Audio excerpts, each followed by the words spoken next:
दोस्तों, हमारे वीडियो में आपका हार्दिक स्वागत है। हम आज ऐसे भगवान श्री कृष्ण के मजेदार स्टोरी के बारे जानेंगे जो आपको आपकी लाइफ का जीने का तरीका बदल देगी। तो चलिए शुरू करते हैं। दोस्तों, किसी ने क्या कमाल की बात कही है कि दुनिया ने जब जब जोर लगाया मेरी कश्ती डुबोने को, ऊपर वाला खुद आया मेरी नैया पार लगाने को। तो कहानी शुरू होती है कि एक राजा ने भगवान का एक सुंदर मंदिर बनवाया और उसमें एक पुजारी को पूजा करने के लिए रखा। काफी समय बीत गया, राजा की भी उम्र हो गई थी और पुजारी की भी उम्र हो चली थी। लेकिन राजा का एक नियम था कि वो हर सुबह अपने सैनिक के साथ एक फूलों की माला भिजवाया करता था और उस माला को पुजारी जी भगवान श्री कृष्ण को चढ़ाया करते थे। उसके बाद जब राजा भगवान के दर्शन करने आया करते थे, तब पंडित जी उस माला को भगवान के गले से निकालकर राजा के गले में डाल दिया करते थे। ये लगभग रोज की दिनचर्या बन गई थी। पुजारी जी बूढ़े हो चले थे और राजा भी बूढ़े हो चले थे।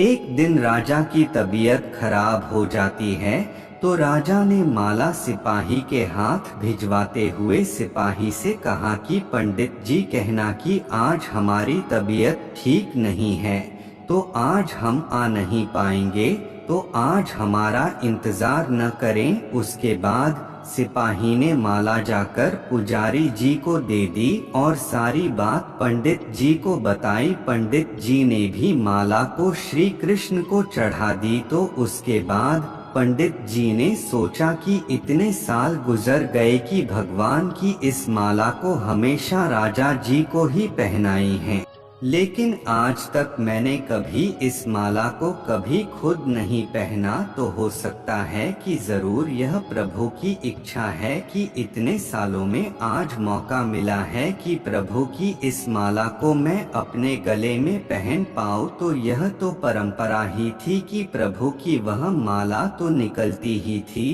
तो इस बार पंडित जी ने वह माला अपने गले में डाल ली, लेकिन तभी सिपाही दौड़ते हुए आया और बोला कि महाराज को वहाँ कुछ ठीक नहीं लग रहा है।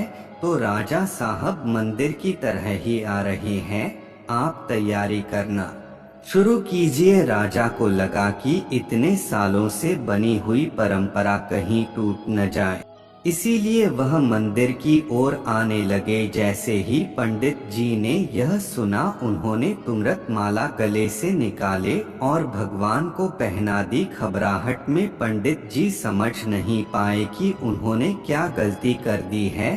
पंडित जी को लगा कि अगर राजा को पता चला तो वह उसे दंड दे देंगे। अब राजा आए तो रोज की तरह पंडित जी ने माला भगवान के गले से उतारी और राजा को पहना दी। लेकिन राजा की नजर माला पर पड़ी, उसमें एक सफेद बाल था। राजा को बात समझ आ गई कि ये सफेद बाल पुजारी का है। राजा ने पुजारी से पूछा कि क्या इस माला को आपने पहना था? यह सफेद बाल कहाँ से आया? तो पंडित जी डर गए और डर के मारे बोल दिया कि यह सफेद बाल तो श्री कृष्ण का है, भगवान का है। राजा को गुस्सा आ गया कि एक तो पंडित छल कर रहे हैं और ऊपर से झूठ बोल रहे हैं। राजा ने थोड़ा गुस्से में आकर पूछा कि कृष्ण जी के कब से सफेद बाल हो गए? ठीक है, कोई नहीं, मैं कल श्रृंगार के समय आऊंगा, तब देखूंगा कि श्री कृष्ण के बाल सफेद हैं या नहीं। और याद रखना पंडित, अगर बाल काले निकले, सफेद नहीं निकले, तो कल के कल आपको इस छल के लिए मृत्यु दंड दिया जाएगा। और राजा गुस्से में तमतमाते हुए वह से चले गए। इधर पंडित जी को अपनी मृत्यु नजर आने लगी थी। वो श्री कृष्ण के आगे दंडवत कर लेट गए और बोले कि प्रभु मुझे क्षमा कर दीजिए, मैं लोभ में आ गया था। मुझे लगा यह माला मुझे भी पहननी चाहिए, मुझे बचा लीजिए प्रभु। नहीं तो कल राजा के हाथों मेरी मौत निश्चित है।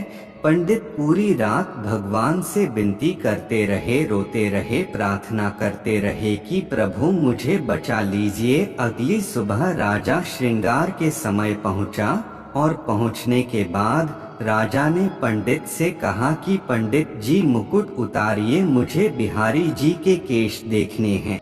पंडित जी ने डरते डरते मुकुट उतारा और जैसे ही मुकुट उतारा राजा चौंक गया। श्री कृष्ण की मूर्ति के बाल सफेद थे, लेकिन राजा को लगा कहीं ऐसा तो नहीं कि पुजारी फिर कोई छल कर रहा है, कहीं इसने अपने जान बचाने के लिए बाल रंगवा तो नहीं दिए। तो बाल की जांच करने के लिए वो बाल तोड़ने लगे और जैसे ही राजा ने बाल तोड़े मूर्ति में से खून बहने लगा। राजा यह देखकर भगवान के चरणों में गिर गए, क्षमा मांगने लगे कि क्षमा कर दो भगवान, मुझसे बहुत बड़ा पाप हो गया। मैं शक में इतना अंधा हो गया कि मैं सही गलत भी भूल गया। तभी मूर्ति में से आवाज आई कि राजा तुमने मुझे सिर्फ मूर्ति माना, इसीलिए मैं आज से तुम्हारे लिए सिर्फ मूर्ति हूँ। लेकिन इस पुजारी ने मुझ में साक्षात भगवान देखा, इसीलिए उसकी जान बचाने के लिए मुझे अपने बालों को सफेद करना पड़ा, खून की धारा बहनी पड़ी ताकि तुम्हें समझा पाऊं। और उसके बाद राजा को अपनी गलती पर पछतावा हुआ, लेकिन अब कुछ नहीं हो सकता था। इसीलिए तो कहते हैं कि अगर मानो तो पत्थर में भी भगवान है, नहीं तो साक्षात आपके सामने भगवान आ भी जाए तब भी आप उनसे उनकी सत्यता मांगेंगे।